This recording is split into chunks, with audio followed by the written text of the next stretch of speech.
का तारुफ करवाते हैं जहां पूजा और राजू रहते हैं। बच्चे बड़ों के इन तबाहात को नजरअंदाज करते हुए जंगल की गहराई में चले जाते हैं।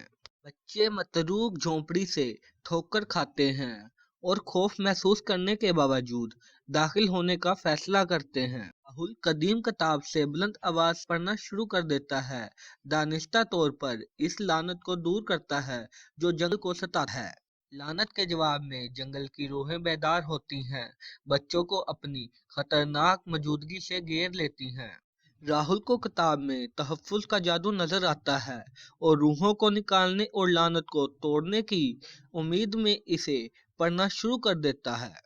जादू असर करता है, एक रोशन रोशनी बेदार करता है जो रूहों को दूर करता है और जंगल में अमन बहाल करता है। बच्चे कभी वापस न आने का अहद करते हुए जंगल को छोड़ जाते हैं।